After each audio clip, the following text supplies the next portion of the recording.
For more on the shutdown's political implications, we're joined now by former White House Director of Legislative Affairs, Mark Short. He led President Trump's congressional negotiating team nearly 7 years ago during the longest ever shutdown. That was 35 days. It's good to see you.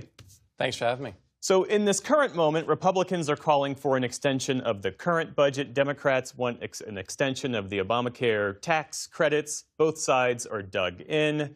Do you think both sides in many ways have sort of boxed themselves in? How do you see this resolving? I don't know if it's so much they've boxed themselves in as much as it is that I think there's not as much incentive for either side to end it right now.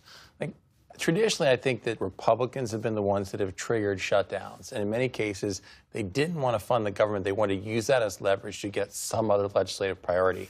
Typically, they failed in those efforts. I think what's different this time is Democrats, the ones who have initiated the shutdown, didn't want to fund the government as it is because they want to extend the Obamacare subsidies.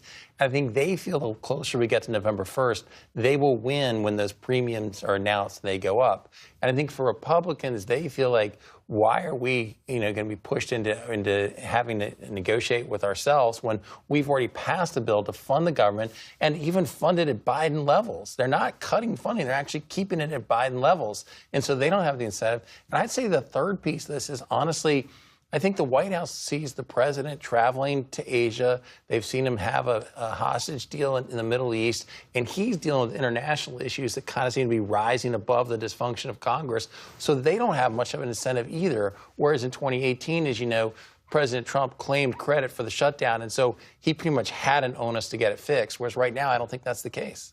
I heard you say on Meet the Press a few weeks ago you think Republicans will ultimately cave on this health care issue. Do you still think that's the case? And if so, why not cut that deal now? I think that they ultimately will extend the Obamacare subsidies. I think that from a policy perspective, I think that when Democrats passed Obamacare, they were smart to include the subsidies because it creates an incentive to need to keep funding it. And I think Republicans have failed in their efforts to create a different health care system or to repeal Obamacare. I wish that they would come forward with more free market reforms rather than continuing to fund a program that is failing. Having said that, I just think that the dynamic in their district is they don't want to be blamed for people having a premiums increase. And so there's enough Republicans that will cross over and support it. As far as why not do it now as part of the government shutdown, it's again, I think they feel like, why would it reward bad behavior on the Democrats? They're the ones that forced the shutdown. We agreed to fund the government. Almost every single Republican, except for one in the House and the Senate, voted for it. And every single Democrat, except for one in the House and one in the Senate, voted to oppose government funding. So they feel like, why should we bail Democrats out of this? This is their mess. Is that message landing, do you think, the Republican argument that even though they control every lever of power in Washington, that this is somehow a Democrat shutdown?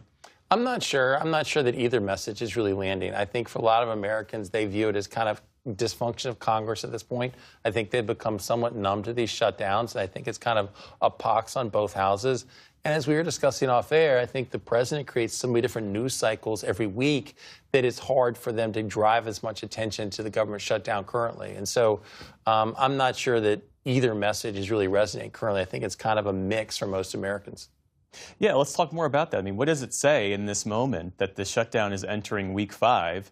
And unless people are directly affected by it, there seems to be this sense of indifference. I think there is a lot of indifference. Again, I think Americans have become kind of numb to having these shutdowns in the past. I feel like the pressure points will come around November 1st. There's multiple things happening at that point.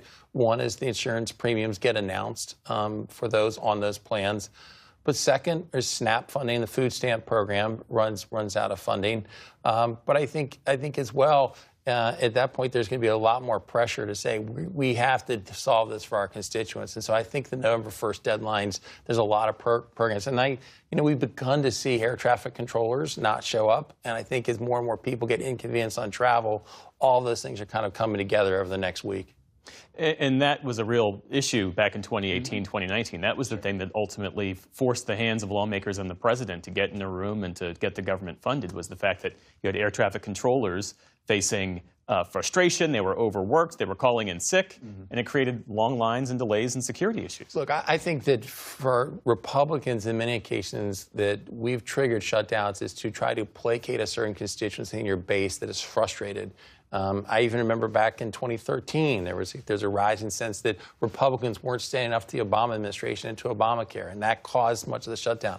I think in this case, Democrats were pushing this for a similar reason, where it wasn't really about the government funding. It was a feeling that Schumer went along with this. They wanted Democrats to stand up to President Trump, and they triggered this. And so you have sort of these other reasons that are less related to actually the government funding bill. And so ultimately, it does cause those other sort of inconveniences that forces members of Congress to actually find a solution. Do you think this becomes the longest shutdown on record? I think it'll be close. I do feel like this is probably about another week out. Again, I think there's so many things converging on November 1st that that's going to force action. Mark Short, always good to speak with you. Thanks for having me.